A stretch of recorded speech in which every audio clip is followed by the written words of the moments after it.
Hello दोस्तों, खोज channel में आपका स्वागत है। खोज चैनल आज आपके लिए जो कहानी लेकर के आया है, उस कहानी का नाम है बुलबुल की कहानी। तो दोस्तों, अगर अभी तक चैनल को सब्सक्राइब नहीं किया है तो सर्वप्रथम चैनल को सब्सक्राइब करें। तो दोस्तों, चलते हैं कहानी की तरफ। एक दिन की बात है, एक जंगल में पक्षियों का एक झुंड पेड़ पर खेल रही थी। उस झुंड में एक सबसे छोटी पंछी थी। वह बहुत ही प्यारी और सबसे तेज थी। उसका नाम था बुलबुल। सभी चिड़िया उसका ख्याल रखती और उसे कभी अकेला नहीं छोड़ती थीं। बुलबुल जब अपने दोस्तों के साथ खेल रही थी तो उसे एक पेड़ की डाल पर एक मोतियों का हार मिला। हार बहुत ही सुंदर और चमक रही थी। बुलबुल को रहा नहीं गया और उसने अपने गले में उस हार को डाल लिया।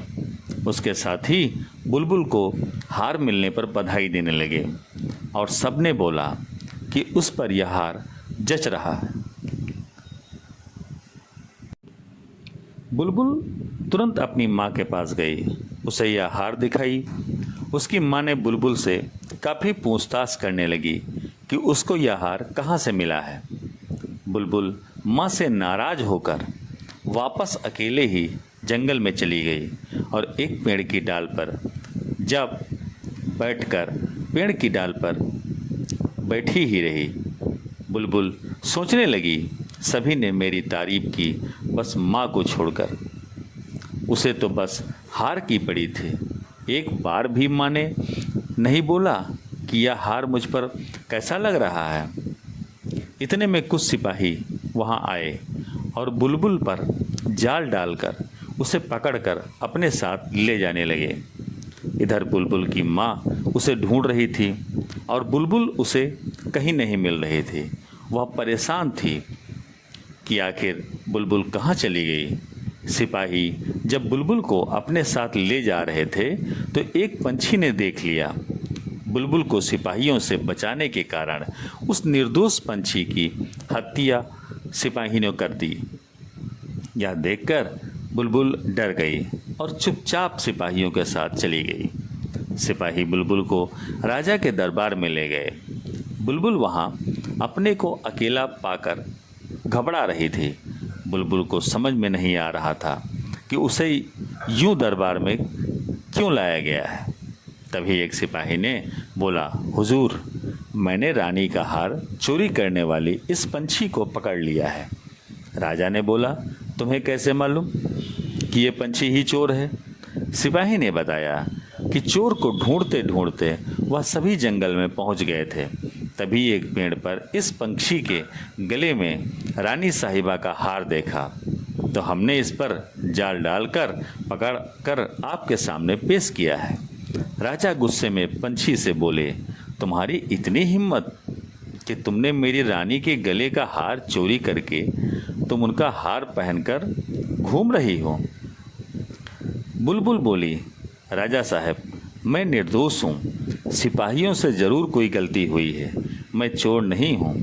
राजा ने बोला, गलती क्या गलती हुई है? क्या तुम हार पहनकर जंगल में घूम नहीं रही थी? बुलबुल ने बोला, मैं घूम तो रही थी, पर रानी का हार मुझे एक पेड़ की डाल पर मिला था। मैंने कोई चोरी नहीं की, मैं निर्दोष हूँ। राजा ने पंछी को तुरंत ही प्राणदंड का हुक्म दे दिया। बुलबुल ने सोचा, सच बोलने से कोई मेरे पर यकीन नहीं कर रहा है, एक बार झूठ ही बोलकर देखती हूँ, क्या मालूम मेरी जान भी बच जाए। बुलबुल ने राजा को बोला, राजा साहब, मैं सच बोल रही हूँ कि हार मैंने नहीं चुराया, पर मैं यह बात ज़रूर जानती हूँ कि हार किसने चुराया है, और वह व्यक्ति अभी यहाँ दरबार में मौजूद भी है और अपनी बड़ी बड़ी आँखों से मुझे घूर भी रहा है। राजा ने बुलबुल से पूछा, कौन है? तुम्हारे पास क्या सबूत कि चोरी उसने किया है? बुलबुल बोली, यह वह व्यक्ति राजमहल से हार चोरी कर छुपा रहा था, तो मैंने उसके सर पर अपनी एक पंख गिरा दिया है और वह पंख अभी भी उसके सर पर ही है। बुलबुल ने जोर से बोला, देखो देखो, उसके सर पर पंख है। इतना कहते ही एक सिपाही राजा के दरबार से भागने लगा। सबने उस सिपाही को पकड़ लिया और देखा तो उसके सर पर कोई पंख नहीं था। राजा ने फिर उस बुलबुल को कहा, मैं समझ गया कि चोरी इस सिपाही ने नहीं किया है। तुमने अपनी बुद्धि से अपनी जान और असली चोर को भी पकड़ाया है। मैं तुमसे बहुत प्रसन्न हुआ। राजा ने फिर बुलबुल को छोड़ दिया और असली चोर को सजा दी गई। बुलबुल को अब माँ की याद आ रही थी। माँ इतना क्यों पूछ रही थी, कहाँ मैं किसी मुसीबत में न पड़ जाऊं। दोस्तों, इस कहानी से यह शिक्षा मिलती है कि माँ हमेशा बच्चों के लिए उसकी भलाई ही सोचती है, पर बच्चे जब किसी मुसीबत में ना पड़ें अपनी माँ का प्यार नहीं समझ पाते हैं।